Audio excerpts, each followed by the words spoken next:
What is up, guys? Welcome back to a wonderful episode of By the Wayside Fantasy Show. I got some starts, I got some sits, I got some outs. We got the bye week, guys, but let's first start off by thanking our wonderful sponsors at By the Wayside Coffee. If you got a chance to see our awesome cornhole video, obviously we did a little plug in there for them because they've been amazing. Still drinking the Revier. Abby, I will switch over next week. I want to do something a little formal for the new flavor. So excited, the new beans of coffee. It's so much that Greg complained that I wasn't sharing, and my dad bought coffee. So the amazing sponsors, they hooked us up, got a little bit extra there. But guys, what you want is some fantasy advice this morning. So let's dive right in. So let's just go through some outs. I mean, very easily here. Matt Stafford's the first one. There was a couple questions if he was going to be able to play this weekend. The dude played with a broken back for a while now. Sorry, Barrowman, the Lions just aren't it this year, man. And I'm not playing Jeff Driscoll unless I have something here where my quarterbacks are Aaron Rodgers and Russell Wilson and I have no one else. He's not a terrible play against the Cowboys defense. That's pretty good. But you have to assume the Cowboys are going to go up in this game, meaning that Driscoll's going to be tossing a lot, meaning that it's a little questionable if he's actually going to be a great play. Not a bad fill-in this week. T.Y., Paris Campbell, both out for Jacoby Brissett. I don't love the Colts as much as I normally do. Jacoby's coming back. I think he'll have a good game. It's just one of those things that the Jaguars defense hasn't been this crazy force that we are traditionally used to here. But with T.Y. and Paris Campbell both out, I mean, Funchess obviously on IR. You're looking at two tight end sets a lot. I mean, the only guy that I might come out of here playing is Marlon Mack, and even him, he hasn't been what we wanted him to be this year. Next big name, Adam Thielen, is still out. I stand by the fact, and Greg hates it, that Kirk Cousins is technically an MVP candidate at the moment.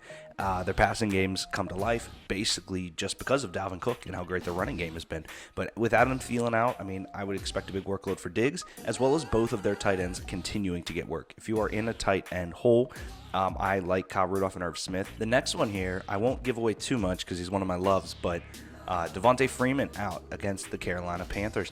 Freeman's been so disappointing this year. I mean, where did you draft him? Yeah, me too. Either you didn't and you avoided him at all costs, or you drafted him in like the second, assuming this offense was going to be high-powered. The offense has been bad. Matt Ryan has just not been great. So with Devontae Freeman out, we'll talk about this guy later on, but it's Brian Hill. Again, for some, strange, he's just injured. AJ Green's out against the Raiders. I firmly believe that this dude is just doing this to get traded. Like, I don't think AJ Green is that type of guy. I think that's why he's keeping it under wraps and it's a little quieter. But there's zero chance that this dude is not ready to go, in my opinion. And maybe he had a setback, this and that. I'm sure Keaton will text me. My whole point with it, AJ Green will not be a Bengal soon. But he's out against the Raiders, meaning that Tyler Boyd's the guy to go with. Brandon Cook's still in concussion protocol. He won't be playing against Chicago. That Rams offense has just imploded left and right. I thought Goff doesn't look like what he was, man. And Gurley on his pitch count and the fact that Cooper Kupp's their only person right now. Brandon Cook's out is a big hit for them. So the next one I want to touch on is, in fact, Austin Hooper. With Austin Hooper out, you have Delaney Walker and Johnny Smith on bye and out. You have no Seattle Seahawks tight end I love, to be honest. But the other one there is Evan Ingram on a bye week. It just thins that pool of who you want at tight end. Again, I like both of the Colts tight ends. I like both of the Vikings tight ends if you're in a bind. There's no one that I'm really banging the table for, but I do like Jared Cook's matchup for the Saints this week. But Hooper, still out, number one tight end in fantasy. Some questionables this week, guys. David Montgomery is questionable against the Rams. I'm not freaking out. I guess David Montgomery hasn't been light years ahead of anything, but he's still their best player when it comes to the running attack. I think we can all agree on that. The next guy that's not officially out, but I firmly believe he will be, is George Kittle. Make sure you follow that line. So that just falls in the same exact tone as Austin Hooper. There's going to be a lot of people looking for tight ends today. Make sure you get to the waiver wire. Make sure you take a look. Find someone with a decent matchup here. Emmanuel Sanders, still questionable against Arizona. It sucks because I think that Sanders and Breda and Kittle all would have ate today against this Cardinals defense, but they're all questionable. We'll just package them into one.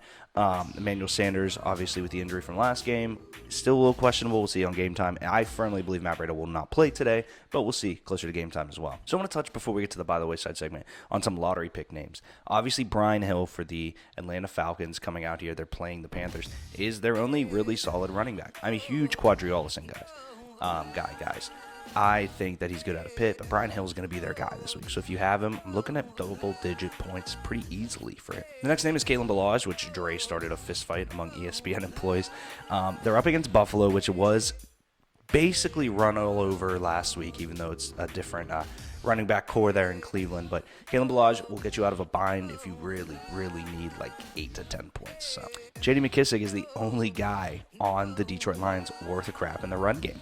With Tyler Johnson out and Kerryon Johnson on IR, it's literally just McKissic right now. He had a couple flashes in Seattle. It wasn't the most illustrious career, but the dude actually could do something. So look for him to be a decent pickup if you're really hurting. And last but not least, Raheem Mostert against the Arizona Cardinals.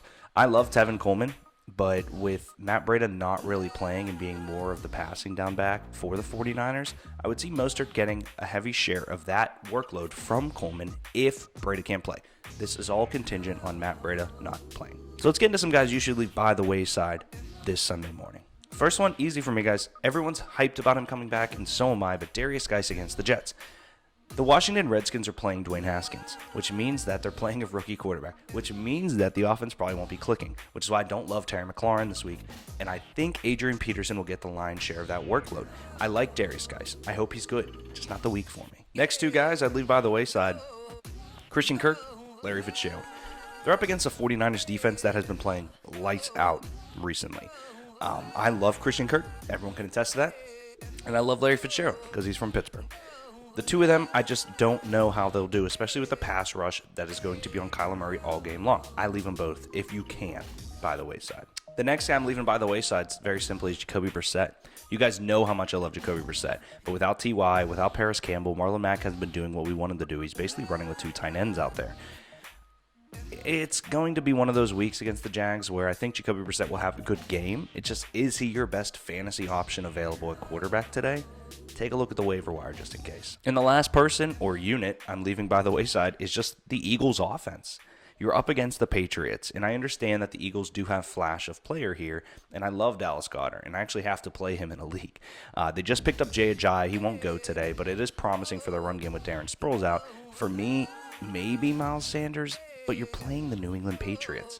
I just don't feel comfortable playing any Philadelphia Eagle today. And the last thing I want to touch on, guys, is the big question of David Johnson versus Kenyon Drake.